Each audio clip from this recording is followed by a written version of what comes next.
Material necesario y cómo utilizarlo. Muy importante tener estos puntos muy en cuenta a la hora de elegir una tabla y saber, depende qué tipo de tabla, qué te vas a encontrar o cómo vas a poder practicar. Entonces, la tabla de sub. Existen marcas que tienen tablas específicas de sub yoga, que esto sería lo ideal. Pero si por cualquier razón no puedes tener una tabla específica para la práctica de sub yoga, que sepas que las de paddle surf, las de sub, también te van perfectas para poder practicar sub yoga. Solo tendrás que tener en cuenta pues, que el pad o grip, la zona antideslizante, no va a estar en toda la tabla, que quizás son un poquito más pequeñas y más estrechas, por lo tanto serán más inestables, pero las puedes utilizar igualmente. Entonces, vamos a hablar de las preferencias a la hora de elegir tu tabla de sub yoga o las medidas perfectas que debería tener nuestra tabla. Debería ser hinchable, esto indiscutible, siempre es mucho mejor que sea hinchable porque es mucho más estable, o sea que para principiantes dar una clase de sub yoga con una tabla rígida siempre será mucho más difícil, por lo tanto, una tabla hinchable siempre nos va a dar más estabilidad y más seguridad, porque si nos caemos o nos damos un golpe con la tabla o cualquier cosa, siempre será menos duro, aunque es muy rígido el material cuando se hinchan las tablas, siempre será mucho menos duro que una tabla rígida. Por lo tanto, si caemos durante la práctica, es mucho más seguro también siempre una tabla hinchable. Segundo, las medidas, importante. En principio, lo ideal sería tener de manga el ancho de la tabla entre 32 y 42 pulgadas. A partir de 32 está bien, 30 está bien, más estrecha, bueno, nos daría menos estabilidad, pero lo ideal, lo perfecto sería entre 32 y 40 pulgadas de manga.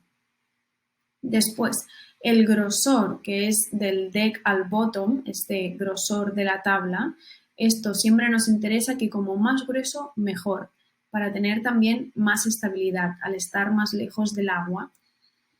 No se nos va a hundir la tabla y vamos a estar mucho más estables.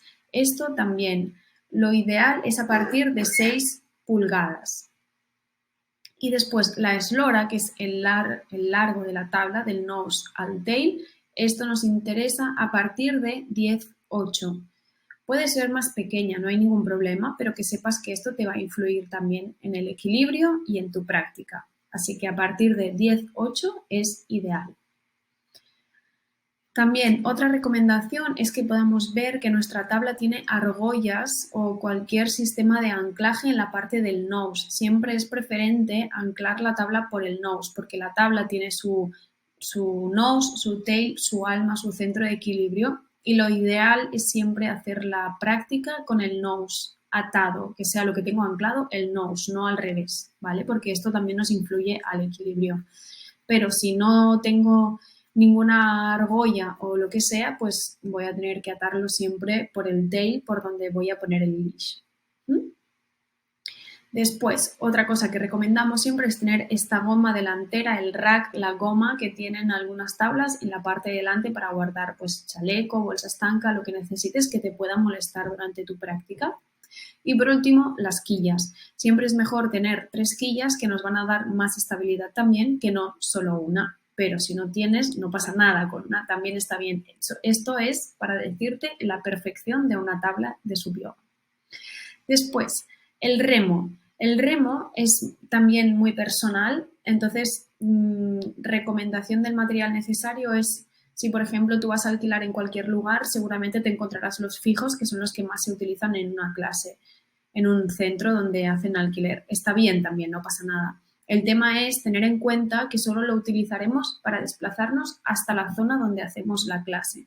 ¿Por qué? Porque el remo, usarlo durante la clase, si no estás en un medio muy tranquilo, como puede ser un lago, por ejemplo, que el agua está completamente tranquila y no tengo olas ni movimiento, puede ser muy peligroso utilizar el remo durante la clase, ya sea levantarlo hacia arriba, hacia los laterales, da igual. Cualquier movimiento con el remo, si nos caemos con el remo, puede suponer un riesgo. Por lo tanto, nosotras recomendamos no utilizarlo para hacer las posturas. Puedes hacer 1000 posturas sin el remo. Ahora bien, si te apetece probar, pues también se puede usar para darle un extra a nuestra clase, pero nosotras te recomendamos no utilizarlo por seguridad.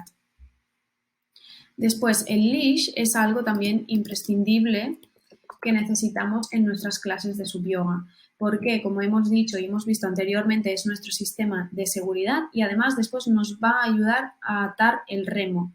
Si durante la clase no tenemos dónde dejar el remo, nos va a molestar. Dejarlo sobre la tabla no es una opción, porque nos va a molestar todo el rato. Por lo tanto, lo que voy a hacer es tener un leash porque es nuestro sistema de seguridad y es obligatorio utilizarlo para desplazarnos, y después lo que voy a hacer con este leash es atar el remo y el remo puede ir al agua sin problema. Y por último, el chaleco. El chaleco, como hemos visto anteriormente también, hay lugares en el que es obligatorio por normativa, por lo tanto, depende de tu país y de dónde te encuentres, necesitas saber cuál es la normativa. También depende del medio, quizás en un lago es obligatorio, en el mar no, esto deberás investigarlo. Pero el chaleco siempre lo utilizaremos idealmente hasta desplazarnos a la zona donde vamos a dar la clase y una vez estemos allí nos lo podríamos sacar para tener mayor comodidad en el movimiento. Pero si alguien lo quiere tener durante toda la clase porque se siente más seguro, no hay ningún problema.